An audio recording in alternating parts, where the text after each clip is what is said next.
ரொம்ப ஐரணியான மேடையாக பார்க்குறேன். வெற்றிமாறனையும் அமீரன் தவிர இங்கே எல்லாருமே குடிகாரர்கள். அதுவும் ஜான் விஜய் இப்போ தான் என்ட்ரி கொடுத்தான். அந்த படம் பார்த்துட்டு என்ன சொன்னால் இன்டர்வலில், அண்ணன் படம் முடிச்சுட்டு எங்கன்னா போகலாம் அப்படின்னு கேட்டான்.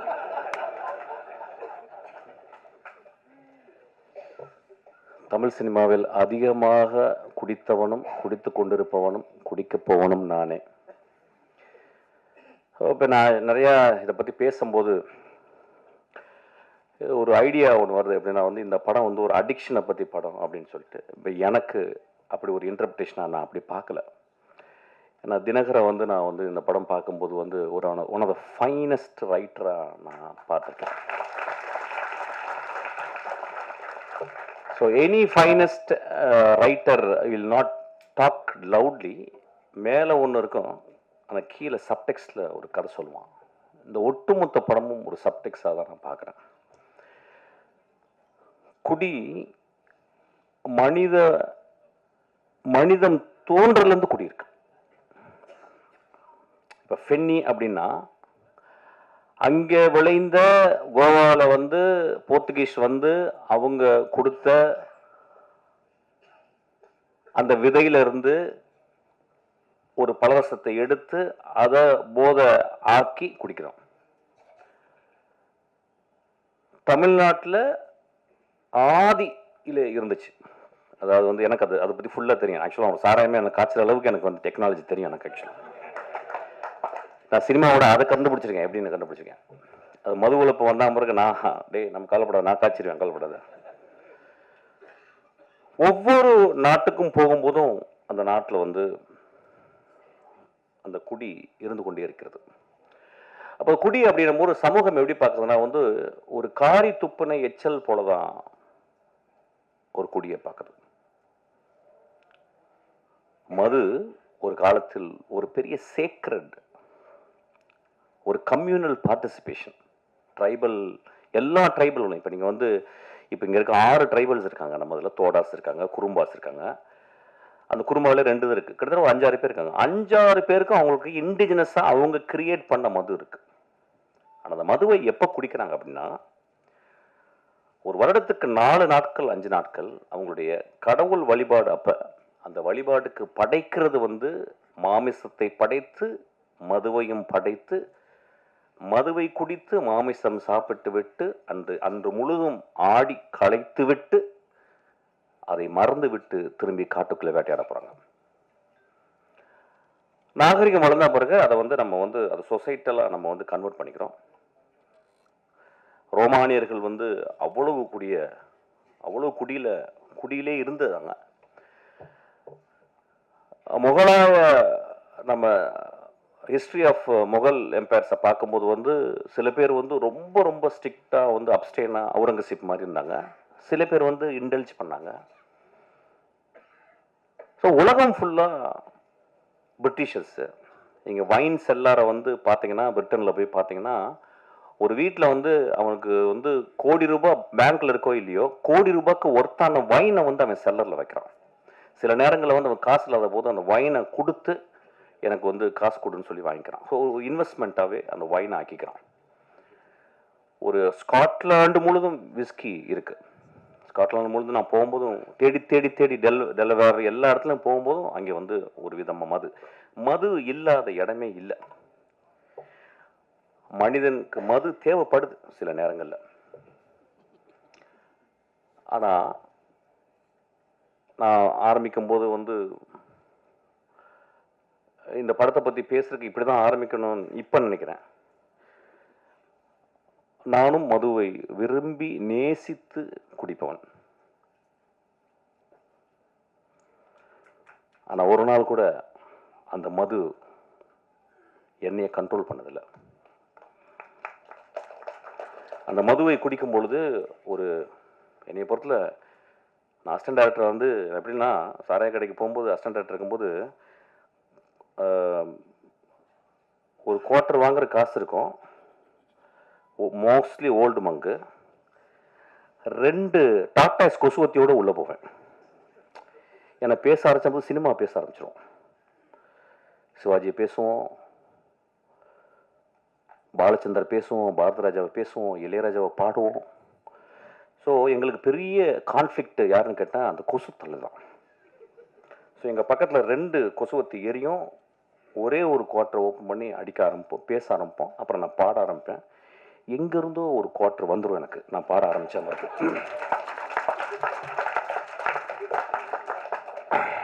நான் காலேஜில் ஃபஸ்ட் இயரில் வந்து செட்டிநாடு பாலிடெக்னில் வந்து நான் வந்து அந்த ஃபஸ்ட் இயர் முடியும் போது செகண்ட் இயர் வந்து குடிச்சிட்டு என்ன பண்ணாங்க, எனக்கு பாட சொன்னாங்க. நான் பாடின பாட்டு வந்து பொண்ணை போல ஆத்தா. எப்படி பாடினேன்னு தெரியல, ஃபஸ்ட் ப்ரைஸ் கொடுத்துட்டாங்க எனக்கு. செகண்ட் இயரு முழு குடி. டேய் நீ என்ன பாடல? அப்படியா? அவன் போய் பாடினேன் அந்த பாட்டு, அதே பாட்டு தான் பொண்ணை போல ஆத்தா, ஃபஸ்ட் ப்ரைஸு. தேர்ட் இயரும் அதே பாட்டு ஃபுல் குடி, ஃபஸ்ட் ப்ரைஸு. ரொம்ப ரொம்ப ரொம்ப கேர்ஃபுல்லாக இங்கே இருக்கணும். எப்படின்னா, என்னுடைய குடி இருக்கும் பொழுதும் எனக்கு எப்பயும் வாழ்க்கை சந்தோஷமாகவும் ஹோப்பாகவும் இருந்து கொண்டே இருந்தது.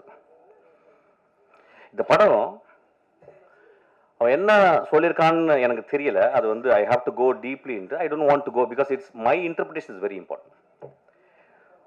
குடி கதை சத்துங்க, போர் அடிக்குது. கதை சத்துங்க, அங்கே யாரும் குடிச்சிட்டு தராங்க. இந்த படம் பார்த்து வந்து ரொம்ப கேர்ஃபுல்லான விஷயம் வந்து, என்னுடைய மகனை, எனக்கு மகன் இருந்தால் என்னுடைய நண்பன் இருந்தால் நான் எப்படி பார்த்துக்கணும்னு ரொம்ப முக்கியம். ஒருத்தன் ஒரு குடிக்குள்ள போயிட்டு அவன் வந்து அடிக்ட் ஆகுறான் அப்படின்றது. ஏன்னா எல்லாமே அடிக்ஷன் தான். போன் அடிக்ஷன், இப்போ நம்ம வந்து வெற்றி சொன்ன மாதிரி வந்து கேட்ஜெட் அடிக்ஷன், இன்ஸ்டாகிராம் அடிக்ஷனு. இப்போ நம்ம இன்ஸ்டாகிராமில் பார்க்குறோம், ரொம்ப ஆச்சரியமான ஃபெனோமெனன் பார்க்குறேன். எல்லா பொண்ணுங்களும் டான்ஸ் ஆடுறாங்க. என்னன்னு புரியல, தமிழ்நாட்டில், இந்தியா ஃபுல்லாக எனக்கு புரியல. எனக்கு என்ன எல்லாருமே விழுறாங்க. அப்புறம் என்னமோ செக்ஸியா முதல்லாம் கடிக்கிறாங்க. எனக்கு புரியவே இல்லை. ஏன் இதை விட அடிக்ஷன் உலகத்தில் இருக்க முடியும்? எனக்கு புரியல. ஒரு அழகான பெண், என் மகள், அவ யாரோ ஒருத்தி அழகு லட்சணமா இருக்கா. அவ வந்து ஒரு ஒரு ஒரு கேவலமான ஓத்தாங்கம்மா ஒரு பாட்டு இருக்கும். அந்த பாட்டை பார்த்துக்கிட்டு அவ முதல்லாம் கடிச்சுக்கிட்டு ஓ அப்படின்னு சொல்றால. நண்பர்களை, இதை விட மோசமான அடிக்ஷன் இந்த சமூகத்தில் இருக்கான்னு கேட்கிறேன். அடிக்ஷன் எங்க இல்ல? இந்த வரப்போது இந்த IPL வரப்போகுது, நம்மளாம் அடிக்ஷன் இல்லையா? சினிமா விட்டு அப்படியே நேரம் போய் வாயை திறந்து பார்த்துட்டே இருப்போம். டோனி ரிட்டையரே ஆக போறது கிடையாது. தெண்டுல்கர் தொப்பையோட வந்து ஆடுவாரு. நம்ம அடிக்ஷன் இல்லையா? இந்தியா பாகிஸ்தான் எத்தனை வாட்டி தோத்துருக்கோம், ஜெயிச்சிருக்கோம். நாளைக்கு இந்தியா பாகிஸ்தான் நாக்க திறந்து பார்ப்போம் அப்படின்னு பார்க்க போறோம். Are we not addicted? சினிமாவை முதல் ஷோ போய் பார்க்கறது அடிக்ஷன் கிடையாதா? ரசிகர் மன்றவங்க பெரிய பெரிய கார்போர்டு வச்சு அதில் பால் ஊத்துறது அடிக்ஷன் கிடையாதா? எது அடிக்ஷன் இல்லை? எனக்கு கல்யாணம்னா, எனக்கு பட்டு புடவை இல்லைன்னா கல்யாணமே இல்லைன்னு சொல்லி ஒரு பொம்பளை சொன்னா அதுவும் அடிக்ஷன் தான். when we are so obsessed with something, it is called addiction. நம்ம அடிக்ஷன் நம்ம எப்படி ரொம்ப ரொம்ப அப்படி பார்க்கணும், ரொம்ப கேர்ஃபுல்லாக பார்க்கணும். இது ஒரு நல்ல ஒரு ஆப்பர்ச்சுனிட்டி தான் பார்க்குறேன். அவனுக்கு ரொம்ப ஐ ஷுட் தேங்க் யூ. அந்த படத்தில் அப்படி இந்த நோயின்னு சொல்கிறாங்களா, அந்த அடிக்ஷன் ஆகி நோய் ஆன பிறகு அவங்க திரும்பி வர்றதுக்கு வாய்ப்பு இல்லைங்கும் போது, நிஜ வாழ்க்கையில் நிறைய பேர் அடிக்ஷன் ஆகி அந்த இடத்துக்கு போகும்போது அது ஒரு point of no return. There is a point. I don't call it as a disease. I may even call it as a noble disease. நான் பார்த்துருக்கேன், ஒரு குடிகாரன் ரொம்ப ரேரஸ்ட் தான். அவன் வந்து யாராவது போய் பொறுக்கி பசங்க குடிச்சிட்டு அடிப்பாங்க. ஆனால் ஒரு வீட்டில் 2 குழந்தைகள், பெண் குழந்தைகள் இருந்து, ஒரு அழகான பெண் இருந்து, அம்மா இருந்து, அவன் குடிச்சிட்டு போய் வீட்டில் கிடக்கிறான். நான் நிறைய பேர் பார்த்துருக்கேன். என்னுடைய மனைவியினுடைய தந்தையார் அவர் அப்படியே அமைதியாக ஈவினிங் வந்து அப்படியே மெதுவாக குடிக்க ஆரம்பிச்சு கத்த ஆரம்பிப்பார். அப்படியே அப்புறம் தூங்கிடுவார். அந்த ஈவினிங் முடியல. நான் பார்த்து, என்னடா அது நல்லா தானே இருக்காரு, காலையில் நல்லா தான் இருக்காரு, மாப்பிள்ளை எல்லாம் பேசுறாரு, நைட்டானா அவங்க குடிச்சிடுங்க. ஆனால் எந்த வச்சுக்க மாட்டேன். நான் அவர் ஒரு பெரிய குடிக்கிறாருல்ல, நான் செஞ்சிருவேங்கன்னா கொஞ்சம் அவர் பயந்து அப்படி அட்ஜஸ்ட் பண்ணிடல. அப்போ நான் பார்க்குறேன், இந்த சமூகத்தில் யாரு குடிக்காரன்ல, நான் அதான் சொல்றேன், நான் பெரிய குடிக்காரன். ஆனால் எனக்கு பெரிய ஹோப் இருக்கு. எனக்கு மிகப்பெரிய போதை அதை விட இருக்கு, அது சினிமா. மிகப்பெரிய போதை எனக்கு அது இருக்கு, அது வந்து குரசுவா. மிகப்பெரிய போதை இருக்கு, ஒருத்தன் இருக்கான் ஒருத்தன் குடிச்சிட்டு அதுதான் அதான் சைட் டிஷ் எனக்குலாம் போட்டு சைட் டிஷ். அதான் மனிதர்களும் அதிகமா குடிகாரன் ஆக்குனதும் அவர் தான் வச்சுங்களேன். ஏன்னா இனிஷியேஷன் அங்கேதான் நடக்கும் ஆக்சுவலி. நான் சொல்றேன் once in a while I just go out actually. ஏன்னா ரொம்ப சீரியஸா பேச முடியாது. ஏன்னா திடீர்னு ரஞ்சித் பரபரன்னு பேசிட்டே இருந்தா, என்ன அப்படி பேசுறான், சீரியஸா பேசுறான்னு அப்படி I cannot talk that. So பரவாயில்ல, சின்ன சின்ன கான்ட்ரவர்சி வரேன், அப்புறம் இன்ட்ரெஸ்டிங்கா இருக்கணும்ல ஏதாவது. அப்ப so we have to think very sincerely. இந்த படம் வந்து எல்லாருமே பார்க்கும்போது உடனே ஒரு கட்டம் கட்டியோ அவன் தான் பயந்துகிட்டே இருக்கான் வயிற்றுல புளிச்ச கரைச்சி 24ஆம் தேதி எல்லாம் குடிகார கதை பண்ண நினச்சிக்கிறேன். ஏங்க ஒரு ஒரு ஒரு எக்ஸ்ட்ராடர் ரைட்டர் நான் சொல்லிட்டேன். அவன் எக்ஸ்ட்ராடர் ரைட்டர் என்ன பண்ணுறான், தான் முதல் படம் எடுக்கும்போது அவன் தேர்ந்தெடுக்கிறான் என்ன கதை பண்ணலான்னு. எப்படியாவது ஒரு குத்துப்பாட்டு வச்சு ஒப்பேத்திடலாம், ஒரு பெரிய தலைக்கு வந்து கதை சொல்லி எதாவது பண்ணிடலாம், ஏதோ ஒன்று சொல்லி பண்ணிடலாம், இப்படிலாம். அவன் தன் சமூகத்தையும் தான் வாழ்ந்த இடத்தையும் அவன் சேகரித்த அந்த ஆர்ட் மூலியமா உத்துப்பாக்க தெரிஞ்ச எல்லா விஷயங்களையும் கம்பைல் பண்ணிட்டு யோசிக்கிறான். அவனுக்கு வந்திருக்கும், ஏன் ஒரு மனிதன் குடியால் பாதிக்கப்பட்ட ஒரு மனிதனே நான் புரோட்டாகனிஸ்டாக, நான் ஒரு கதாநாயகன் நான் ஏன் சொல்ல வேண்டும் அப்படின்னா, இந்த பாயிண்ட் ஆஃப் நோ ரிட்டனுக்கு போன மனிதர்கள் இருக்காங்க பாருங்க. இப்ப பாருங்க, அந்த நான் சொன்ன அந்த பிரான்சிஸ் கிருபா, அவன் அந்த பாயிண்ட் ஆஃப் நோ ரிட்டன் போய் வர முடியல. 99 விழுக்காடு அந்த இடத்துக்கு போன பிறகு அவங்களாம் வர முடியல. ஸோ ஒரு குடிகாரன் ஆகுவதற்கு மிகப்பெரிய காரணம் ஒன்றும் இல்லை, கனடா நாட்டில் ஃபர்ஸ்ட் நேஷன்ஸ் அங்கே இருந்த மனிதர்கள், அமெரிக்கா நாட்டினுடைய அங்கே இருந்த செவ்விந்தியர்களை நம்ம போயிட்டு கொன்று இழுத்து அவங்களை ரோட்டில் விட்டுட்டு குடியை வாங்கி கொடுத்தோம். அவன் நிலத்துல மரங்களோடையும் பறவைகளோடையும் நிலத்துலையும் வாழ்ந்த மனிதனை அவன் நிலத்தை பறிச்சுக்கிட்டு, எப்படி வெள்ளக்காரன் வந்து நம்ம நிலத்தை பறிச்சான் பாருங்க, பறிச்சுட்டு அவனுக்கு குடியை வாங்கி கொடுத்தோம். நண்பர்களே, நீங்க கனடா போனீங்கன்னா இங்க என்ன ட்ரிபிள்ஏ இருக்கு, அங்கே அவ்வளவு ரீஹாப் சென்டர்ஸ் இருக்கு. காலையில 7 மணிக்கு 5 மணிக்கெல்லாம் அந்த குளிர்லையும் அவங்க குடிச்சிட்டு ரோட்ல கிடப்பாங்க. பனியில கிடக்கிற ஆளுங்க நான் பார்த்துருக்கேன். ஏன் வந்துச்சுன்னு நம்ம பார்க்கணும். நம்ம ரொம்ப தள்ளி போயிட்டு ஒரு காரி துப்புற மாதிரி ஒரு குடிகாரம் படுத்திருக்கும் போது அப்படி பார்த்து போயிடுறோம். அவன் ஒருவேளை பிரான்சிஸ் கிருபாவாக இருக்கலாம். பிரான்சிஸ் கிருபா ஏன் அப்படி வந்தான்னா, நீங்க பிரான்சிஸ் கிருபாவுடைய லைஃபை போயிட்டு நீங்க போய் பார்க்கணும். அதுக்கு யாராவது நிச்சயம் ஒரு காரணம் இருக்கும். ஒரு குடிகாரர்களாக இந்த சமூகத்தில் புறந்தள்ளப்பட்டவர்கள், அதுக்கு நம்மளும் ஒரு காரணம் நான் சொல்ல வரேன். அதுக்காக தான் அந்த படம் எடுத்திருக்கான். அந்த படத்தினுடைய முதல் பகுதியில் வந்து ஒரு கதைக்கு தேவையான எஸ்டாபிளிஷ்மெண்ட் மட்டும் அவன் பண்ணியிருக்கான். அவன் அது ரொம்ப போக முடியல. ஆனா அது ரொம்ப எனக்கு வந்து பொருந்தமா இருந்துச்சு. ஏன்னா குடிகாரர்களை பத்தி நான் பார்த்துக்கிட்டே இருக்கேன். நானே குடிகாரன், எனக்கு தெரியும். என்னைய அப்பப்போ கனடால போய் பார்ப்பேன். ஆக்சுவலா அந்த மனிதனுக்கு ஹோப் இல்லை லைஃப்ல. ஏன்னா ஒரு கடுமையான வறுமை. அவன் ஒரு பெரிய ஆர்டிஸ்ட். அவன் சொல்றான், ஏய் என் வேலையை நீ சொல்லாதறான்றான் குடிச்சிட்டு. ஆனா குடிச்சிட்டு சொல்றான். அவனை யாராவது அங்க இருக்கவன், அண்ணா நீ எவ்வளவு பெரிய ஆர்டிஸ்ட்னா, ஆனா சாயங்காலம் குடினா, ஆனா இந்த ஆர்ட் ரொம்ப முக்கியம்னு. ஒருவேளை அவனுக்கு இந்த சமூகம் சரியான வேலையையும் சரியான அவனுடைய அறிவுக்கு அங்கீகாரம் கொடுத்திருந்தால் அவன் குடித்திருக்க மாட்டான். அவன் ரோட்ல போய் யாரையுமே அடிக்கலங்க அந்த படத்துல. அவன் ரோட்ல போற பொம்பளையை கை பிடிச்சிடல. தன் மனைவி, தான் கைவிட்டு போன மனைவி இன்னொரு மனிதனோட நிற்கும் போதும் இவன் எழுதின அந்த கதாபாத்திரம் ரொம்ப அமைதியா இருக்கு. அவன் போய் சட்டை பிடிக்கல. உலகத்தின் மிகச்சிறந்த சீன் அது. அந்த இடத்துல அப்படியே நிக்கிறான். அமீர் சொன்னார், ரொம்ப அழகா சொன்னார். ரொம்ப நுட்பமான மனிதன் அவர் சொன்னார். அந்த மனைவி கேட்கிறா, 10 வருஷம் என் ஆசை விட்டுட்டு போயிட்டியேடா. ஏன்னா 10 வருஷம் முதல் நாள்ல இருந்து குடிக்கிறேன். 10 வருஷம் எங்க அப்பா அம்மா பொத்து ஓன்ட்டு கொடுத்தாங்கடா, உன்னை நம்பி வந்தனடா. 10 வருஷம் என் இளமையை இழந்துட்டேனடா. நீ குடிக்கும் போது மட்டும், குடிச்சிட்டு போதை வரும்போது மட்டும் என் பக்கத்துல வந்து படுத்திருக்கேடா. என் உள்ளத்தை நீ வந்து என்னைக்காவது பார்த்திருக்கியாடா? உடலை மட்டும் தான்டா பார்த்திருக்க. நான் சமைச்சு போட்ட மீன் குழம்பை மட்டும் தான்டா ரசிச்சிருக்க. என் உள்ளத்தை ரசிச்சிருக்கியான்னு கேட்குறான். ரொம்ப எக்ஸ்ட்ரானரியான ஒரு இடம். ஆனால் அந்த மனிதன் அந்த இடத்துல ரொம்ப அமைதியாக நிற்கிறான்.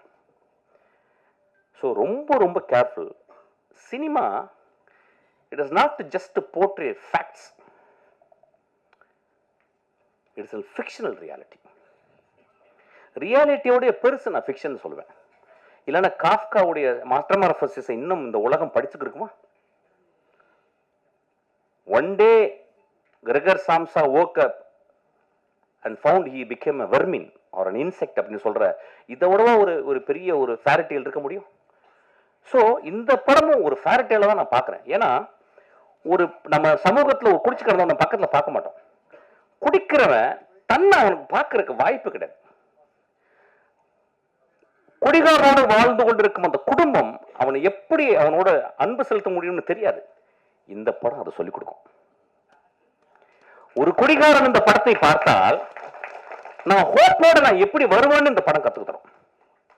ஒரு குடிகாரனோடு இருந்த ஒரு மனைவி இந்த படத்தை பார்த்தா என் மாமாவை என் அத்தானை நான் பத்திரமாக எப்படி இன்னும் அன்பு செலுத்தி அவனை பத்திரமாக அந்த அந்த பாயிண்ட் ஆஃப் அந்த இறப்புல இருந்து நான் கொண்டு வருவேன்னு இந்த படம் கத்துருங்க. குடிகாரனுக்கு பிறந்த 2 குழந்தைகள் இந்த படத்தை பார்த்தா ஐயோ என் அப்பா எவ்வளவு நோபலான ஆளு, எங்க அப்பா குடிச்சிட்டு மிச்ச காசை எனக்கு வந்து தின்பண்டங்கள் வாங்கிட்டு வரானே அப்படின்னு சொல்லலாம். ஐயா மனிதர்களை நம்ம உடனடியாக எடை போட்டுறோம். ஏன்னா நம்ம எப்பயுமே பாக்கெட்ல ஒரு தராசு வச்சிருக்கோம். அவன் வந்து சும்மா அப்படி சிரிச்சுட்டாவே ரொம்ப நல்லா இருக்கும்ல அப்படிமா. அவன் பெரிய பாடா இருப்பான். அவன் ஓ ஃப்ராடு பாடா எதானா இருப்பான். நம்ம உடனே நல்ல மனுஷன் இல்ல அப்ப ஒருத்தன் வந்து என்ன அப்படின்னு போவான். ஒருத்தன் பெரிய பூலாட்டம் பறிச்சு போறப்பா அப்படின்பா. மனிதர்கள் நம்மளுடைய கொடுமையான அடிக்ஷன் என்னன்னா உடனடியா பாக்கெட்ல இருந்து ஒரு திராஸ் எடுத்து போட்டு நில்லுப்பா நில்லு அப்படின்னு. மனிதர்களை நிறுக்க வேணாம். மனிதர்களே ஒரு எழுத்தாளர் சொல்லியிருக்காரு, ஒரு மனிதனை பற்றி தெரிந்து கொள்ள வேண்டும் என்றால் 5 வருடம் அவனோட நீங்க பயணப்பட்டிருக்கணும்ன்றாங்க. ஸோ மனிதர்களை நம்ம வந்து அவ்வளோ சீக்கிரம் குடிகாரலாம் ரொம்ப மோசம். நான் நீ குடிகாரனுக்காக பேச வந்திருக்கேன் ஆக்சுவலாக. ஏன்னா எல்லாருமே பயங்கரமா அடிக்ஷன், ரொம்ப பழங்க அடிக்ஷன். ஹோப் கொடுங்க ஒரு மனிதனுக்கு. ஒரு திரைப்படம் தான் இன்னைக்கு வாழ்க்கையில ஹோப் கொடுக்குது. இந்த படம் ஹோப் கொடுக்குது. இவ்வளவு பேர் நிறைய குடிகாரர்கள் இருக்காங்க எனக்கு தெரியும். பிரபஞ்சன் மாதிரி வந்து குடிகாரர்கள் குடிப்பவர்கள். இந்த சமூகம் குடித்து கொண்டதா இருக்கும், குடித்து கொண்டே இருக்கும். ஏன் இப்ப வந்து கொக்கையை மூக்குல பிடிச்சி இழுக்கலையா? எல்எஸ்டி வாயில போட்டுக்கலையா? இப்ப எக்ஸ்டசி போடலையா? அதெல்லாம் வந்து ரொம்ப சூப்பரா வந்து அப்படியே வந்து பிஎம்டபிள்யூல வந்து இறங்கி எக்ஸ்டசி போட்டா அவங்க ஒரு 16 வயசு பொண்ணு போடுது. சனிக்கிழமைகள் நீங்க போய் பாருங்க, கருப்பு கலர்ல ட்ரெஸ்ஸை போட்டுக்கிட்டு அப்படி கருப்பு தேவதைகளா போயிட்டு ஃபுல் எக்ஸ்டசி தான். அது குடிகாரம் இல்லையா? அதை நம்ம வந்து சமூகத்துல ஒத்துக்கிறோம். அவங்க வந்து ஆடிக்கிட்டு இருக்காங்க ரொம்ப சத்தமா போட்டு. நிறைய பேர் என்ன பாருங்க, எத்தனை ஆக்சிடென்ட் ஒரு மாசத்துக்கு, எத்தனை ஆக்சிடென்ட். யாரோட ஆக்சிடென்ட்? சைக்கிள்ல போய் இடிச்சு குடிச்சிட்டு போய் அடிச்சு சாவடிக்கிறான். எத்தனை பணக்காரர்களுக்கு தன் மகளும் மகளும் குடித்து கொண்டு இடித்து போறல அதெல்லாம் தெரியல நம்மளுக்கு. குடிகாரர்களை ரொம்ப ரொம்ப கேர்ஃபுல்லா பார்த்துக்கணும். ஹோப் இந்த படம் எனக்கு ஹோப்பா தான் பார்க்குறேன். சிரிக்காதீங்க, அது உடனே ஜோக் ஆக்கிறீங்க. இந்த படம் அப்படிதான் நான் பார்க்குறேன் இந்த படம். அப்ப திரும்பி அதாவது மிஷ்கின் வந்து பேசினது அது கொட்டுக்கலைக்கு அப்படிதான் பேசினேன். ஒருத்த கொட்டுக்கலைக்கு பேசிட்டான், ஒருத்த இதுக்கும் பேசிட்டான். வேற என்ன தலைவர்கள்லாம் நடிக்கிற படத்தையே போய் பேச முடியும்? நான் சமூகத்தில் நான் ஹோப்போடு வாழ்ந்து கொண்டிருப்பவன். இந்த படத்தை பார்த்துட்டு போனா நம்ம குடிக்கிறத நிப்பாட்டுவோம். அந்த மாதிரி சினிமாக்கு தான் சப்போர்ட் பண்ண. ஒரு கொட்டுக்காளியை பார்த்தா அது தலையில கொட்டுச்சு, அதை ஒத்துக்க முடியல. ஒரு சமூகத்தை தலையில கொட்டினான், ஒட்டுமொத்த சமூக தலைவன். கொட்டக்கூடிய படங்கள் தான் இதுவும். ஒரு காளி தான் அது. பாட்டில் ராதா ஒரு காளி தான், ஒரு காளியாத்தா தான். அவன் காளியாத்தா உள்ள போனனாலதான் அவனுக்கு இந்த படத்தை எழுத முடிச்சு. அவன் ஈஸியா அப்படியே வந்து ஒரு படத்தை நீளம் போன மச்சான் ஒரு ஆட்டம் ஆடிட்டு ஒரு மொத்தம் அப்படி பண்ணா படம் ஓடிடுமே. அவன் ஏன் கஷ்டப்படுறேன்னு சொல்றான். கஷ்டப்பட்டு படம் எடுக்கிறேன், கஷ்டப்பட்டு படம் எடுற மயிறு நம்ம அதுக்கு தான் வந்திருக்கோம். இன்னும் போகும்போது கையில 2 பாட்டில் 2 வந்து ஊதுபத்தி எல்லாம் வச்சுட்டா உள்ள போறோம். போன அப்படியே தான் எங்க அப்பா போனார், பார்த்தேன் அப்படியே வாழ ஆண் திறந்தே போனார். ஆக்சுவலா அங்கேயும் மண்ணு உள்ள போயிடுச்சு. ரைட், அங்கேயும் போகும்போது கத்துறான் எங்க அப்பா. நண்பர்களே, சினிமா ரொம்ப ரொம்ப அவசியம். ஏன் சொல்ல வரேன்னா, இதை வந்து ஒரு ஒர்க் ஆஃப் ஆர்ட். இப்போ வந்து சோமசுந்தரத்தை பற்றி நான் பேசணும்னு ஆசைப்படுறேன். இப்போ நம்ம நிறைய பேர் வந்து ஆக்டிங் பற்றி பயங்கரமாக பேசுவோம். அப்பா என்ன நடிச்சிட்டாருப்பா, என்ன இந்த படத்தை ஏன் தெரியுமா பார்க்கணும்? ஒரு ஒர்க் ஆஃப் ஆர்ட்டை நீங்கள் பார்க்கணும். எப்படி ஒரு நடிகன், சோமசுந்தரம் பற்றி எனக்கு தெரியும், ரொம்ப மிதமான மனிதர். அதாவது காணாம போயிடும். ஒரு படம் நடிப்பாரு, அப்படியே திருவண்ணாமலை போய் காணாம போயிட்டார். அது எந்த பக்கம் போறாருன்னு தெரியல, இருக்கிறாருன்னு தெரியல. அவ்வளவு அசோசியா ஃபீல் பண்றாரு. சமூகத்துல தான் ஒரு செலிபிரிட்டின்னு காட்டிக்கிறது. அவன் தான் மிகப்பெரிய செலிபிரிட்டி. ஒரு வாழும் கலைஞன், ஒரு நெஜ கலைஞன். அவன் போய் தன்னை அழிச்சுக்கிறான். இதை முடிச்சுட்டு அவன் அழிச்சுக்கிறான்.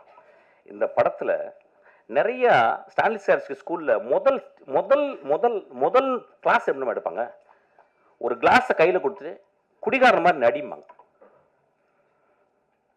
இப்போ நம்ம ஊர்ல உடனே நம்ம இன்ஸ்டாகிராம்ல நம்ம எல்லாருமே ஆக்டர். இப்போ பிறந்தவங்க எல்லாருமே ஆக்ட் பண்ணி ஆகணும் ஒரு படத்துல. அந்த மாதிரி ஆயிடுச்சு. ஒரு காலத்துல வந்து ஒரு 5 வருஷம் முன்னாடி ஷார்ட் ஃபிலிம் எடுக்கணும். ஷார்ட் ஃபிலிம் எடுத்தா தான் கட்ட வேகுன்ற மாதிரி ஆயிடுச்சு. இப்போ எல்லாம் நடிச்சா தான் கட்ட வேகம் ஆயிடுச்சு. இந்த சமூகத்துல வந்து நடிப்பு அப்படின்றது அவ்வளோ எளிது. கண்ணாடி முன்னாடி அழுது பார்த்தேன்னு வச்சுக்கோங்க, பக்கத்துல அம்மா சொன்னாங்க, டே நீ என்ன நடிக்கிறடா. தெரிஞ்ச ஒரு நண்பர்கள், ஹஸ்பண்ட் ஒய்ஃபு, அறிவானவங்க. ஹஸ்பண்ட் வந்து பெரிய இன்ஜினியரு, அம்மா வந்து அவங்களும் இன்ஜினியரு. அவங்க என்ன சொல்கிறாங்க, அவங்க பையன் சின்ன பையன், சார் இந்த பையன் நல்லா நடிக்கிறான் சார். நாங்கள் ஏன் மேடம் நடிக்கணும்? சும்மா இருக்கும்போது ஏன் நடிக்கணும்? ஏதாவது கேரக்டர் கொடுத்தா தான் நடிக்கணும். சும்மா இருக்கும்போது ஏன் அவங்க சொல்கிறாங்க, எப்படி ப்ராக்டிஸ்? இப்போ பாருங்க நடிக்கணும் பாருங்க. டேய் தம்பி அழுகுனவனே அவன் அழுது கட்டுறான் அப்படின்னு. ஓத்தா எனக்கு ஏதாவது வச்சு உங்க வாயில தூக்கம் போடுங்க. சமூகம் எப்படி இருக்கு பாருங்க. அதாவது இன்ஸ்டாகிராம் திறந்தா நடிக்கிறான். என்ன புரியலையா? ஒரு ஆர்டிஸ்ட் பாருங்க, அவனை அந்த படம் இதுக்காகவே பாருங்க.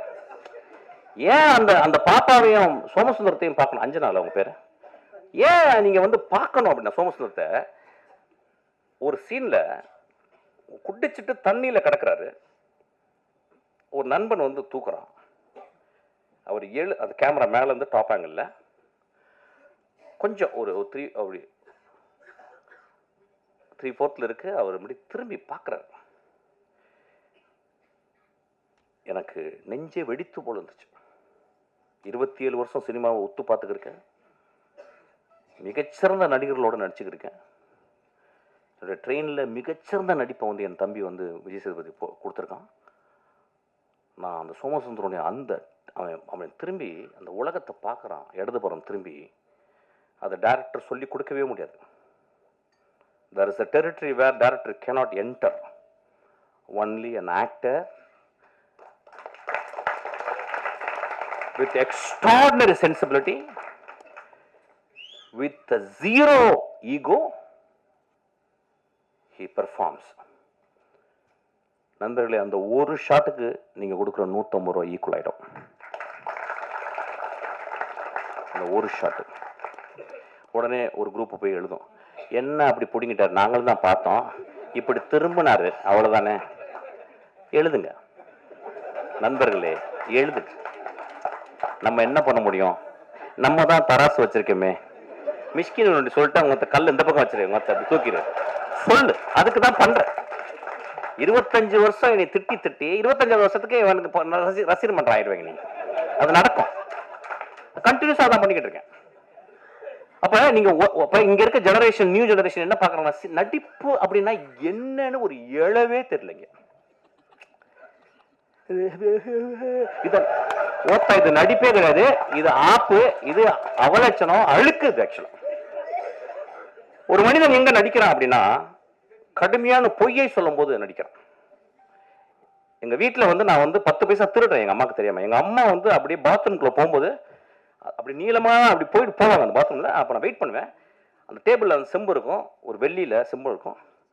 நான் அம்மா உள்ள போறோன்னு கையை விட்டு அப்படி எடுப்பேன். அதுக்காக வெயிட் பண்ணிட்டே இருப்பேன். பட்டப்படன்னு இருக்கும். எடுத்து 20 நாள் சக்சஸ். ஆக்சுவலி 21 நாள் போன வெளியே வந்துட்டா. அப்படி போனா அப்படியே கையை விட்டு கீழே விழுந்து கீழே அடி அப்படியே நிக்கிறேன். எங்க அம்மாக்கு தெரியல, என்னடா பண்ண அப்படின்னாங்க. அப்படின்னு நடிப்பு. ஒரு நடிப்பு எவ்வளோ கஷ்டம் பாருங்க. அப்போ நான் வந்து எங்கள் அம்மாட்ட நடிக்கிறேன். இல்லைம்மா நான் திருடவே இல்லைம்மான்ட்டேன். எங்கள் அம்மா கண்டுபிடிச்சு. எங்கள் அம்மாவுக்கு தெரியல ஆக்சுவலாக நான் என்ன பண்ணேன். நான் திருடவே இல்லைன்ட்டேன். எங்கள் அம்மா நான் திருடவே இல்லைப்பா அப்படின்ட்டேன். வந்து என்ன பண்ணாங்க, ஒரு தீக்குச்சி எடுத்து பற்ற வச்சு இங்கே பற்ற வச்சு அழிச்சு இப்படி தொட்டாங்க. எங்கள் அம்மா சொல்லி கொடுத்ததுனால நீ நல்ல நடிகன் நல்ல அப்படின்னு சொல்லிட்டு. ஒரு நடிகன் அப்படின்றவன் வாழ்நாள் முழுவதும் அவன் ஒரு தியேட்டர் பேக்ட்ராஃபில் அதுக்கு பின்னாடி வந்து முத்துசாமி அப்படின்னு சொல்லி ஒரு பெரிய கலைஞன் இருக்கான். முத்துசாமி வந்து ஒரு மிகச்சிறந்த சிறுகதைகள் எழுதியிருக்காரு. ஒரு வாழ்ந்த ஒரு பெரிய ஒரு இந்தியாவினுடைய ஸ்டான்லி ஸ்டாப்ஸ்கி அவர். அப்போ அங்கே இருந்து அவன் நுட்பத்தை பார்த்து பார்த்து பார்த்து வந்திருக்கான். அப்போ அவன் ஒரு டெக்ஸ்ட் புக் சமூகத்துக்கு ஒரு மனிதன் எப்படி நடிக்கிறான்றதை எப்படி பார்த்துக்கணும்னு அந்த பாப்பா நடிச்சிருக்கா. நான் சொன்னேன் படம் பார்த்து வந்து போதுண்டி உனக்கு அப்படின்னு. நீ ரொம்ப வெயிட் பண்ணி இந்த பாரு பயங்கரமாலாம் கார்கள்லாம் வாங்கி பெரிய லெவலில் நடிக்கணும்னு நினைக்காத. உன் லைஃப்பில் ஒரு சத்யஜித் ரே படத்தில் நடிச்சது அளவுக்கு நீ நடிச்சிட்டு போதுண்டி உனக்கு. ரொம்ப எக்ஸ்ட்ரானரியான ஒரு இந்த படத்தில் வந்து நான் வந்து இப்போ என்னன்னா நம்ம வந்து என்ன நினைக்கிறோன்னா சினிமாவை முழுக்க முழுக்க கேளிக்கையாகவே பார்க்குறோம். போனோடனே மச்சான் என்ன மச்சான் 5 நிமிஷத்தில் பாட்டு ஏதாவது வருதா அப்புறம் என்ன இதுதான் வீட்டில் நடந்துக்கிட்டே இருக்கேன். ஒரு சினிமான்றது என்னங்க, ஒரு பெரிய டிசிப்ளின்ங்க, ஒரு தவம்ங்க. சினிமா என்ன நடக்குது, உள்ளே போகிறீங்க, செல்லெல்லாம் ஆஃப் பண்ணி உள்ளே வைக்கிறீங்க. அவன் வந்து நாதல்லாம் போடுவான், அதெல்லாம் அங்கேயும் பேய்கள்லாம் வரும். அதை சின்ன குழந்தைங்களுக்குலாம் வந்து வரும். சின்ன குழந்தை இதெல்லாம் முடிச்சுட்டு அதுக்கப்புறம் வந்து சிகரெட் பிடிக்காதீங்க, அது பிடிக்காத 2 நிமிஷம் வரும். எதுக்கு போடுறாங்கன்னு எனக்கு தெரியல ஆக்சுவலாக. சிகரெட்டை நிப்பாட்டினா முடிக்க போகுது. ஒரே ஒரு வார்த்தை சிகரெட்டை நிப்பாட்டினா முடிஞ்சு போச்சு கதை. படம் ஃபுல்லாக சிகரெட். அவன் நான் என் படத்தில் யாராவது குடிச்சாங்கன்னா கீழே புகை பிடிக்காதுக்கு உடனே கெடுது. எவ்வளோ போராக இருக்குங்க. உடம்புட்டு அங்கே தெரியுமே, அதை விட்டா தான் பண்ண பரவாயில்ல என்னப்ப. அப்போ அதெல்லாம் போட்டு ஒரு படத்துக்குள்ளே போகும்போது ஒரு மனிதனை அவன் காட்டுறான். ஒரு என்ன அழகான ஒரு டிரான்ஸ்ஃபர்மேஷனான ஒரு இடம் சினிமா. அந்த மாதிரி ஒரு சினிமா. ஸோ ஒரு கேளிக்கையாக மட்டும் சினிமா வந்து நீங்கள் இந்த படத்தை பார்க்காதீங்க. நான் சொல்லுவேன் இந்த படத்தை பார்க்காதீங்க, ப்ளீஸ் வராதிங்க. சமூகத்தின் மேல உங்களுக்கு, உங்க மேல உங்களுக்கு, உங்க குழந்தைகள் மேல உங்களுக்கு, உங்கள் தாய் தந்தையர் மேல, உங்க நண்பர்கள் மேல, உங்க பக்கத்து வீட்டில் இருக்க ஒரு நாய் மேல உங்களுக்கு அன்பு இருந்தா கூட நீங்க நல்ல திரைப்படங்களை தேடி போய் பாருங்க. கேளிக்கை படங்களை பார்க்கணும், வேடிக்கை படங்களை பார்க்கணும். அது ஒரு ஆர்ட் ஃபார்ம். ஒரு எப்படி சொல்றது, ஒரு sub art form. This is a great art form. இந்த கிரேட் ஆர்ட் ஃபார்ம் அவன் எடுத்திருக்கான். இந்த படத்தில் வந்து அந்த பாரி டே எந்திரிச்சு சொல்கிறான், அவன் நடிச்சிருக்கான். எனக்கு அவன் வந்து ஜமால நடித்தான், படம் பார்க்கல. ஜமான்னாங்க. என்னடா மொத்த ஜமான்னு விட்டுட்டேன். என் தம்பி வந்து கேட்டான், என்னடா ஜமா பார்க்கல. டே சரி ஜமா பார்க்கல விட்றா, என்னடா பார்த்துக்கலாம்டா விட்றா. அவன் வந்து அப்பப்போ வருவான், வந்து ஒரு 2 தடவை ட்ரிங்க்ஸ் போட்டிருக்கான் என் கூட இப்படி நடுவில். இந்த படத்தில் அவன் வந்து ஒரு அடிக்டட், அதாவது எப்படி நான் அடிக்டட்னா தி அடிக்டட், அதாவது வந்து உலகத்தின் உச்சத்துக்கு ஒரு அடிக்ஷன் போங்கல்ல, அந்த கேரக்டர். அந்த கேரக்டர் நான் பார்த்துட்டு அவன் வந்து உடல் மொழி டைரக்டர் வாங்கியிருக்கான், முக பாவனைகள் எல்லாமே அவன் வெளியிட்டிருக்கான். எவ்ரி இன்ஸ்ட்ரக்ஷன்ஸ், அதாவது அந்த ஒரு கேரக்டரை பார்க்கறதுக்கு நீங்கள் 4 வாட்டி இந்த படத்தை பார்க்கலாம். ஒரு ஹோப்பே இல்லாத ஒரு கடைசியில் வந்துட்டு போகிற ஒரு character. What a beautifully etched, what a beautifully written character, what a beautifully directed character. Beautiful, very proud of you. ஆனால் கொஞ்சம் தாடி எடு, ஆக்சுவலாக போர் அடிக்குது. அன்னைக்கு தாடி எடுக்க சொன்னேன் ஆக்சுவலாக. அது ஒரு படி பெரிய டேரக்டர் மாதிரி இப்படி தடவிட்டு எட்ரா அழகாக தானே இருக்கு மூஞ்சி உட்காரடா. சச் அ ஃபென்டாபுலஸ் எக்ஸ்பீரியன்ஸ் இந்த படத்தை நான் பார்த்தது. இப்போ இந்த படத்தை பார்க்கும்போது நான் அப்படிதான் சொன்னேன், எப்பயுமே ஒரு மேடையில் வந்து பேசும்போது இந்த படம் நல்லா இருந்துச்சு, இந்த படத்தை ஒரு பார்த்தீங்கன்னா நல்லா இருக்கு அப்படின்னு போனேன்னு வச்சுங்களேன், அதுக்கு நான் அங்கேயாவது போய் பாத்ரூமில் போய் எங்கேயாவது வலிக்கு விழுந்திருக்கலாம் ஆக்சுவலாக. So I really want to tell something. It's a beautiful movie. எனக்கு என்னன்னா 2025களில் இந்த வர்ற நெக்ஸ்ட் ஜெனரேஷன்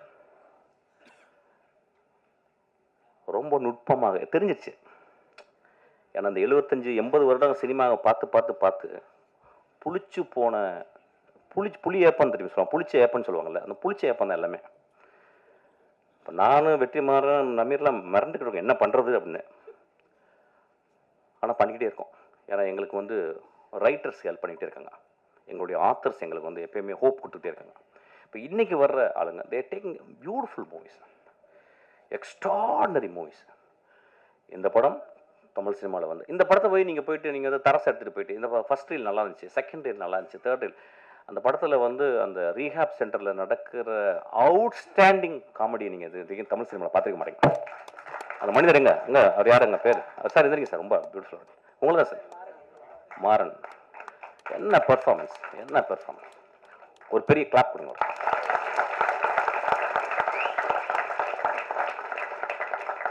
ஸோ இந்த படத்தை நீங்கள் வந்து எப்படின்னா உங்கள் சுயத்தை அவுத்து வச்சுட்டு உங்களுடைய அப்சஷன் எல்லாம் அவுத்து வச்சுட்டு அப்படியே ரொம்ப அமைதியாக பார்த்தீங்கன்னா it's a very beautiful tale, it's a moral tale. இது வந்து ஒரு எக்ஸ்ட்ராடனரி உங்களை சிந்தனையை தூண்டுது. ஒரு குடும்பம், அதாவது என்ன நம்ம எல்லாருமே லைஃப்பை வைக்காரியஸாக தான் பார்க்குறோம். நம்மள்ட்ட இல்லை பக்கத்து வீட்டுக்காரன் குடிக்காரன், நம்மள்ட்ட இல்லை பக்கத்து வீட்டுக்காரன் ரேப்பிஸ்ட்டு, நம்ம இல்லை பக்கத்து வீட்டில் பொண்டாட்டி அடிக்கிறான், இல்லையா பக்கத்து இருக்கிற பொண்டாட்டி அடிக்கிறான், நானும் அடிக்கிறேன் அவன் கூட. ஏதோ ஒரு வகையில் அவன் குடிக்கிறான்னா அதுக்கு நானும் ஒரு காரணியா. இந்த சமூகம் வந்து எப்படின்னா ஒரு சிலந்தி வலை தான், ஒரு இடத்த தொட்டால் இந்த பக்கம் அதிரும். சமூகம் எல்லாம் எவ்ரிதிங் இஸ் இன்டர் கனெக்டட். இந்த படம் ஒரு எக்ஸ்ட்ராடனரி படம். இந்த படம் பாருங்கள். I am very proud to see this film. ஒரு ரொம்ப நான் பார்த்தேன், ரொம்ப சந்தோஷப்பட்டேன். விமர்சனம்லாம் நீங்கள் பண்ணுவீங்க, நீங்கள் வழக்கம் போல் பண்ணுவீங்க. ஒரு குவார்டர் அடிச்சுட்டு போய் பாருங்கள் படத்தை. ஆக்சுவலாக அப்படி விமர்சனம் பண்ணணும்னு நினச்சிங்கன்னா இல்லை சும்மா போய் பார்த்து ஒரு குவார்டர் வெளியே வந்து அடிங்க. ஆக்சுவலாக இது ஒரு விளையாட்டுக்கு தான் சொன்னேன். ரொம்ப ஒரு ஜென்யூனான படம். ரொம்ப ஒரு ஆழ்மனத்துலேருந்து ஒரு இளைஞன், ஒரு குழந்தை எடுத்திருக்கான். அவன் இன்னும் தமிழ் சினிமாவில் அவன் உயிரோடு இருக்க வரைக்கும் அவன் நல்ல படங்கள் பண்ணுவான்.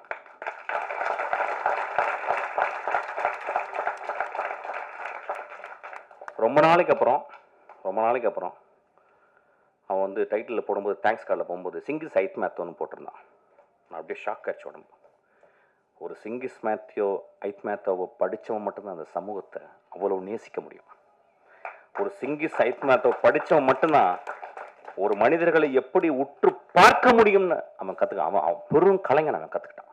டால்ஸ்டாய், டாஸ்டாவஸ்கி ஒரு படி மேலே போனவன் அவன். ஆக்சுவலாக சிங்கிஸ் ஐத் மேத்தோ, நாங்கள்லாம் சிங்கிஸ் ஐத் மேத்தோ முதல் ஆசிரியனோ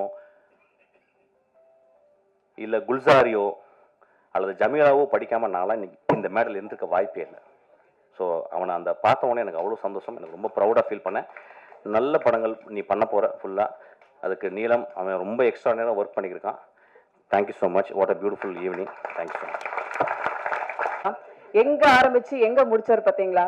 இதை விட ஒரு பெரிய பப்ளிசிட்டி இந்த படத்துக்கு தேவையே இல்லைன்னு நினைக்கிறேன். அடுத்ததாக நான் பேச அழைக்கிறோம். இவர் பேச்சை ரசிக்கலாம், இவர் கண்ணை ரசிக்கலாம், இவர் குரலை கேட்கலாம், இவர் நடிப்பை பாராட்டலாம். நடிகர் ஜான் விஜய் அவர்களை பேச அழைக்கிறோம்.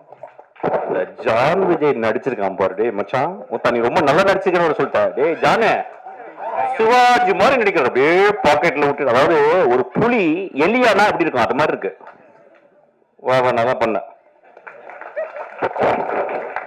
Thank you very much. Good evening everyone. நான் ஆக்சுவலாக லேட்டாக வரல, ஐம் ஆன் டைம்.